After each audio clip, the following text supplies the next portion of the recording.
আজকে আমাদের বাড়ি দুটো বোন এসেছিল ওদের কাজের বিষয়ের ব্যাপারে আমার বরের সাথে কথা বলতে। আমার বর যেহেতু ভিসার কাজ করে তাই ওরা ওদের ভিসার জন্য আমার বরের সাথে দেখা করতে এসেছিল। আর ওদের সাথে এসেছিল ওদের একটা জাপানিজ বান্ধবী। আর ওরা সবাই খুব বিরিয়ানি খেতে খুব ভালোবাসে, আর আমরাও বিরিয়ানি খেতে খুব ভালোবাসি। আর আজকে ছিল রবিবার, তাই আমাদের সবার জন্য আমি আজকে বিরিয়ানি বানিয়েছিলাম। বিরিয়ানি বানানোর পরে ওদের সবার সাথে আমি অনেক গল্প করেছি, অনেক কথা বলেছি, ওদের কাছ থেকে অনেক কিছু জানতে পেরেছি। ওরা স্টুডেন্ট লাইফতে কতটা কষ্ট করে, কতটা মেহনত করে সারাদিন। ওরা সকালবেলায় স্কুল করে তারপরে ওরা সারা নাইট ডিউটি করে, তারপর আবার পরের দিন সকালবেলায় ঘুম থেকে উঠে ওরা স্কুল যায়, আবার ছুটির দিন ওরা সারা দিন কাজ করে।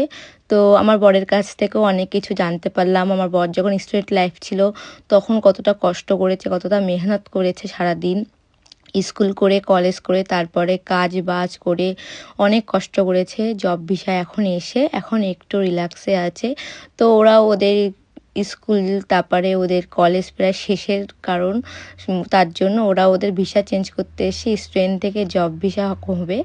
তো অনেক কিছু জানতে পারলাম, শিখতে পারলাম, বুঝতে পারলাম যে জাপানের লাইফটা অনেকটাই কষ্টের। যতটা সুন্দর দেখা যায় চোখের সামনে ততটাও না, অনেকটা কষ্টের। যারা স্টুডেন্ট লাইফে আসে অনেকটাই কষ্ট করে ওরা। আর জব ভিসাতেও অনেকটা কষ্টে, কিন্তু স্টুডেন্ট লাইফটা সত্যি অনেকটা কষ্টে। তারপর যাই হোক, আমি সবাইকে বিরিয়ানি রান্না করে এই যে খেতে দিলাম। আর আমি তো শুধু ওর খাওয়াটা দেখছিলাম যে একজন জাপানিজ হয়ে কত সুন্দর আমাদের মতো বাঙালিদের মতন ও ভাত বেড়ে খাচ্ছিল, তারপর হাত দিয়ে নিয়ে খাচ্ছিল। সত্যি আমি একটু অবাকই হচ্ছিলাম ওর খাওয়া দেখে, যে ও কত সুন্দর আমাদের মতো বাঙালিদের মতন ও কত সুন্দর হাত দিয়ে খাচ্ছে। আর ওর নাম কিন্তু মেগুনি, জাপানিজ নাম ওদের। আর ওই বোনটা ওদের বাড়ি কিন্তু আমাদের ইন্ডিয়াতে, আর ওর নাম হলো বিদিশা। ও আমাদের বনগাঁতেই ওর বাড়ি। আর ও হলো উমা, ওর বাড়ি হচ্ছে হেরেঞ্চা। তো ওরা ভীষণই ভালো আর মিশুখে মেয়ে, সত্যি ওরা ভীষণ ভালো। আমি তো ওদের সাথে আজকে সারাদিন থেকে আমি ভীষণ খুশি হয়েছি। তারপরে সবাই মিলে একটা ভিডিওটা সেলফি করে নিলাম। আর আমার তো খেতেই আমি ব্যস্ত, আমার এতটা ও সবাই আবার বলো না তুমি গামলায় কেন খাচ্ছ। আসলে আমার ওই 3টেই থালা ছিল আর এক থালা ছিল না, তাই আমি ওই গামলাতেই খেয়ে নিয়েছি। আর মেগুনি এখানে বলছো টাটা, আবার পরে আসবো, তোমাদের সাথে কথা বলে মিশে আমার খুব ভালো লেগেছে।